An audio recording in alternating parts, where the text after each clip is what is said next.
Bonjour, votre prof est de retour. Alors, on commence la partie des fonctions constantes. Voilà, une définition. Soit f une fonction numérique définie sur un intervalle i.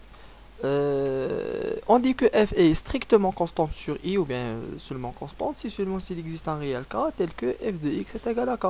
Et voilà, donc à ce moment-là, c'est une fonction, on dit que c'est une fonction constante. Alors, par exemple, je donne un exemple. Je prends mon stylet. Alors, f de x. Alors, f de x est égal à, par exemple, est égal à 3. Alors, c'est une fonction constante. Pourquoi? Parce que n'importe quel x remplacé ici, son image sera quoi? Sera 3. Par exemple, si je fais f de 1, automatiquement, f de 1, c'est 3. f de 2, f de 2, c'est combien? C'est 3. f de 4, c'est quoi? C'est 3. Donc, n'importe quel nombre remplacé par x là, ça prend une image et de une image qui est égale à 3 tout simplement. Et voilà, donc on dit que c'est une fonction qui est constante, donc il ne change pas d'image sur tout l'intervalle, sur tout son ensemble de définition qui est sûrement, c'est l'ensemble R. Parce que tout nombre est remplacé ici, ça pose pas de problème, on n'a pas de dénominateur, on n'a pas de racine. Fonction constante tout simplement. Son ensemble, c'est l'ensemble réel R des deux f est égal à R, tout simplement. Alors, on passe à un graphe pour bien savoir comment on peut dessiner la fonction constante. La fonction constante, elle est dessinée par ce graphe-là. Alors, c'est une droite perpendiculaire à l'axe des ordonnées et il le coupe dans un point, c'est le point K. Alors, celle-là, c'est une fonction constante. K est égal à quoi? Est égal à 3. Alors, on remarque là que n'importe quel nombre est d'image égale à K ou bien à 3 qu'on voit ici. Voilà. Donc, par exemple, le point 1, si on cherche son image, alors, le graphe de cette fonction, donc le 1, donc l'image de le c'est 3. Alors, le 2, aussi, l'image de 2, c'est quoi? Aussi, l'image de là, c'est 3. Le 3 aussi, l'image de le c'est quoi par la fonction? C'est aussi 3. Donc, c'est une fonction qui est constante, f de x est égal à 3. Bien, en général, f de x est égal à k. K c'est un paramètre, donc 3 ou bien 4 ou bien 5, ça dépend de la fonction constante. Voilà, maintenant on va passer au diapo suivant, la monotonie. Voilà, je donne une définition de la monotonie, une fonction. Alors, une fonction définie sur un intervalle i est monotone sur cet intervalle si elle est soit croissante sur cet intervalle, soit décroissante sur cet intervalle. Donc si la fonction soit croissante, soit décroissante, on dit que c'est une fonction monotone. Ou bien, si je donne dans un exercice, s'il vous plaît, discuter la monotonie de la fonction, vous devez chercher est-ce que c'est une fonction croissante ou bien décroissante sur l'intervalle i tout simplement. Donc la monotonie, c'est-à-dire que la fonction elle est croissante ou bien décroissante. Donc lorsque je dis la fonction elle est monotone sur un intervalle, alors c'est-à-dire que cette fonction soit elle est croissante sur cet intervalle, soit elle est décroissante sur cet intervalle tout simplement.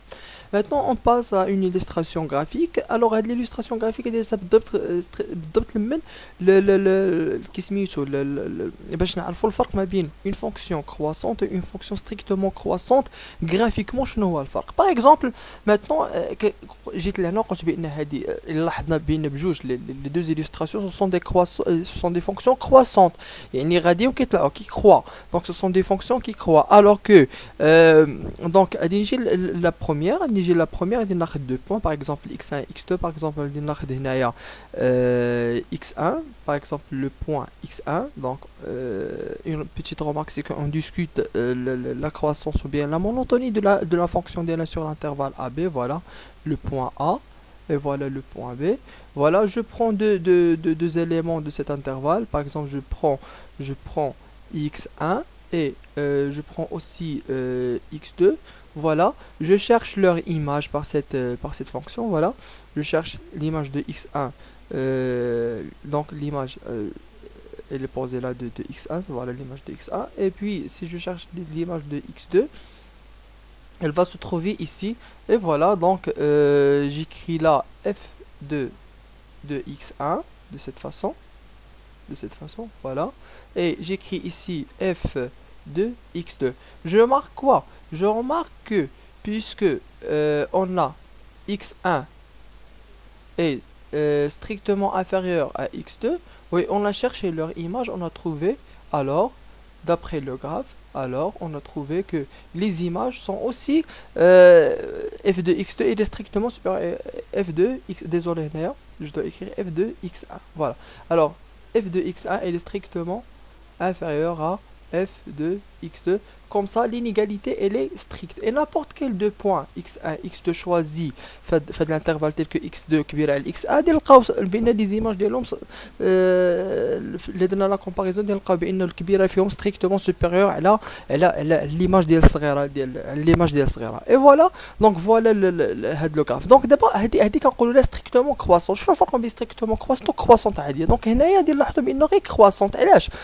لانه باغ اكزومبل الا مشيت خديت مثلا لي دو بوين، خديت مثلا x1 هنايا وخديت هنايا x2، فوالا غادي نلقى بان ليماج ديال x2 غتجيني ليماج ديال x2 هنا، وليماج ديال x1 هنايا، فوالا تجيني ليماج ديال x2 ستريكتومون سوبيريور ليماج x1. ولكن لو بروبليم سي كو الا اختاريت هنايا في هاد لو بوين هذا في البلايصه هادي اختاريت x1.